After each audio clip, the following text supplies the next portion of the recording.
ચાલુ થઈ ગયો બેટા. ચાલો આજે આપો આટલું સમજાઈ ગયું. હવે એક હું તમને એવું વાક્ય આપું જેમાં બે કર્મ હોય છે. કેટલા? બે ઓબ્જેક્ટ હોય છે. એવું એક વાક્ય આપું.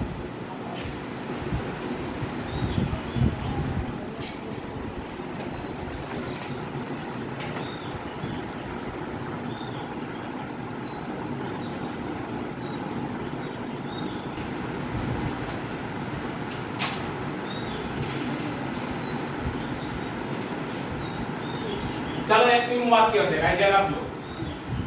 પુના સમજે એક્ટિવ છે. કાઈ નથી આઈડિયા ના પંચી લખવા પેલા વાક્ય વાંચો જેવું છે. Rohit sir teaches us English. શું થાય એનું ગુજરાતી? રોહિત સર અંગ્રેજી ભણાવે છે. કેને ભણાવે છે પણ? આ અસ તો છે કા ભૂલી જાવ છો? રોહિત સર ઇંગ્લિશ ભણાવે કેને? અમને. અસ એટલે અમને. ચાલો ફરી આઈડિયા આપો. Rohit sir teaches us English. Active નું વાક્ય છે. ખબર પડી? ઉમે ખબર પડી જાય પેસિવ નથી. કોઈ એમને હું કામ પેસિવ નથી એમ ઊંધું પૂછે તો હું કામ પેસિવ નથી તો ભાઈ ટુ બી હોતા V3 આમાં દેખાતું ક્યાં ભૂતપ્રધાન તો રૂપ એમથી ક્યાં ટુ બી સાથે ભૂતપ્રધાન ક્યાં નથી. સમજી ગયા? એટલા માટે પેસિવ નથી. ચાલો સૌથી પહેલા નક્કી શું કરવાનું આપણે એક્ટિવ પેસિવ માં? કોઈ પણ જગ્યાએ એક્ટિવ પેસિવ માં પહેલા નક્કી ક્રિયાપદ કરવાનું. વર્બ. ક્રિયાપદને ઇંગ્લિશમાં વર્બ કહેવાય. ગોતોજી વર્બ. વૈશાલી કે કયું છે વર્બ? હા સરસ, વેરી ગુડ. વૈશાલી કીધું ટીચીસ છે એટલે શીખવવું. હાલો વર્બ છે કેમ ખબર પડી? વર્બ છે.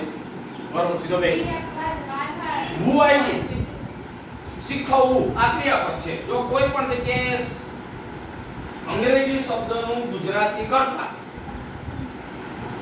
કોઈ પણ અંગ્રેજી શબ્દનું ગુજરાતી કરતા એની પાછળ હું આવે તો ગુજરાતીનું હું અંગ્રેજીનું હું નહીં પાછું.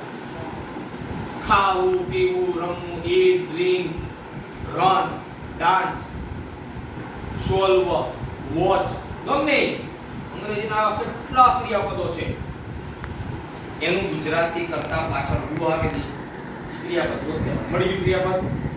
ક્રિયાપદ ઉપરથી આપણે શું નક્કી કરવાનું હવે? સબ્જેક્ટ ને ઓબ્જેક્ટ. સબ્જેક્ટ ને ઇંગ્લિશમાં કર્તા કહેવાય, ઓબ્જેક્ટ ને ઇંગ્લિશમાં કર્મ કહેવાય. ક્રિયાપદ મેન મળી ગયું પછી એને જ પૂછવાનું.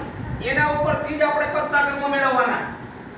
અથવા એને જ પૂછવાનું કે ભાઈ કોણ ભણાવે છે એમ પૂછવાનું. એને પૂછાને આપણને જવાબ આપશે.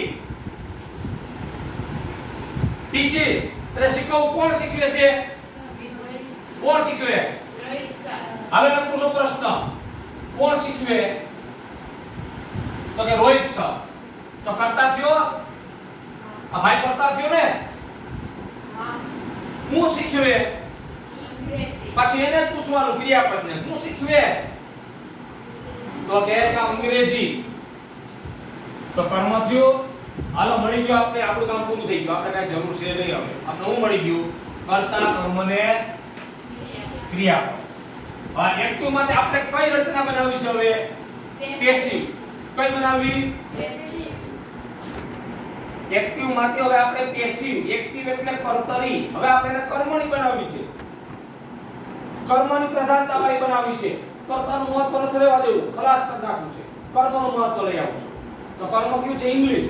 ઇંગ્લિશ આગળ આવે? આવશે આગળ? ઇંગ્લિશ આગળ આવે ઈ કેવો થાય? કેપિટલ. આવા હાલો હવે ઇંગ્લિશ એકવચન છે બહુવચન? એકવચન. સિંગ્યુલર. ઇંગ્લિશ માં સિંગ્યુલર કે એકવચન છે. તો એકવચન તો ટુ બી ના રૂપ ટુ બી વત્તા V3.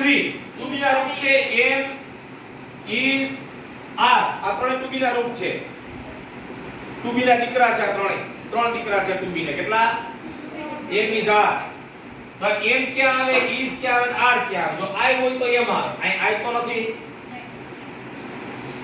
પછી બહુવચન હોય તો are આવે. બહુવચન નથી તો કોણ વધ્યું? is વધ્યા. તો is જ આવે. English is. હાલો હું વાક્ય દઉં સૂત્ર પ્રમાણે.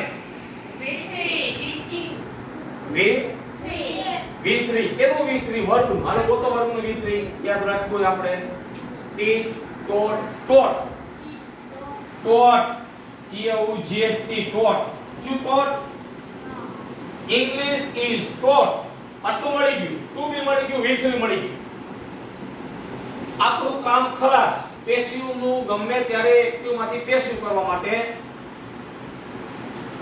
તમને 2b v3 આટલું થઈ જાય ને એટલે તમારું પેસિવ થઈ ગયું સમજી ગયો અથવા તમે કોઈ પણ એક્ટિવ માંથી પેસિવ કર્યું અને 2b v3 નથી અથવા 2b v3 માં તમારે હજી બાકી છે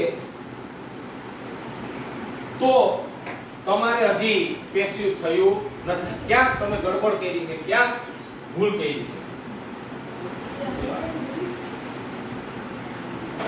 English is taught ચાલો બાય લગાડ્યું દ્વારા આ હું આ રોહિત સર પાછળ જાય રોહિત સર રેડી અંગ્રેજી રોહિત સર દ્વારા શીખવાય છે રોહિત સર અંગ્રેજી શીખવે છે આ વાક્ય નક્કી કર્યું બે કરતા છે બીજી રીતે પેસિવ પણ થાય કઈ રીતે કયો છે હજી રીતે કયો છે કેવી રીતે પેસિવ થાય હજી નક્કી કરો હાલો એ હજી થઈ શકે હાલો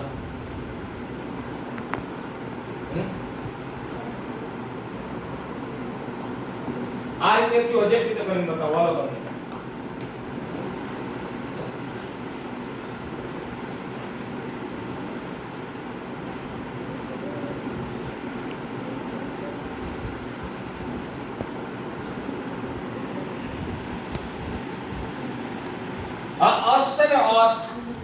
અસ ને આગળ લઈ લેવાનું અસ ને ક્યાં લઈ લેવાનું હાલો અસ ને આગળ લીધો આપણે આગળ એ શું થઈ જાય v થઈ જાય ને v નું અસ i નું મી u નું યુ v નું અસ ધે નું ધેમ સી નું હર હિ નું હિમ તો અસ આગળ આવે તો શું થઈ જાય v પાછળ જાય તો શું થઈ જાય અસ એટલે અમારું સંબંધક સર્વનામ છે v હાલો v આવ્યું હવે આપણે શું કરવાનું કરતા તો મળી ગયો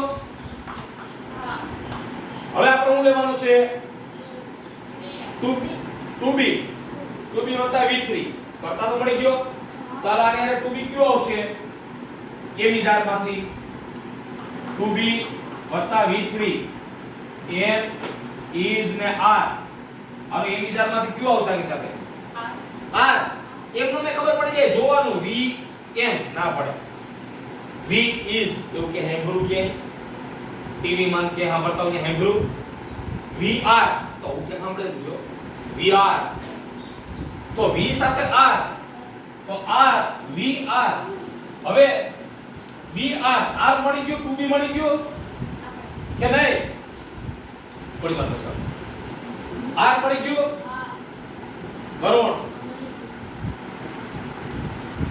હવે બાકી હું જો v3 આના વાક્યનું બીજી રીતે પેસિવ કરીએ છીએ we are taught TOUGHT taught we are taught hello 2b v3 થઈ ગયો મળી ગયું ને 2b v3 બે 2b મળી ગયો r ને v3 મળી ગયો આપણું પેસિવ બની ગયું we are taught હવે હું શીખીએ છીએ આપણે તો આ વખતે આપણે ઇંગ્લિશ ને લખવું પડશે ને અહીંયા ઓમાં આપણે ઇંગ્લિશ ને આગળ લીધું તો આમાં આપણે અસ ને આગળ લીધું તો ઇંગ્લિશ ટુ ઇંગ્લિશ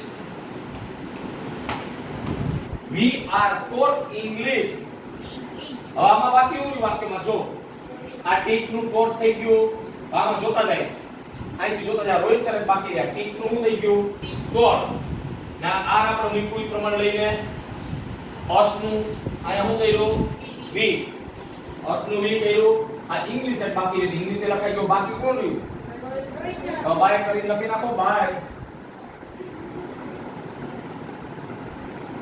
આ પેસિવ કાઈ હેવી એક્ટિવ માં પેસિવ એટલે હાવ હેલું છે ડાયરેક્ટ ઇનડાયરેક્ટ હાવ હેલા છે રમતા થઈ જાય એરી ધ્યાન આપો તો ક્યાં આમાં નિયમ હું ભણું છું ક્યાંય યાદ રાખીને આવું છું આપણે ગમે ત્યાં પૂછે રસ્તામાં કોઈ પૂછે તો આપણે આવડું હાવ પ્રેક્ટિકલી ભણવાનું કઈ ગોખવાનું કાંઈ નહીં હું થોડા બાકી આપણું આવડી જાય કે ના આવડી જાય હાલો થોડાક વાક્ય આ લખી લો. લાઈવ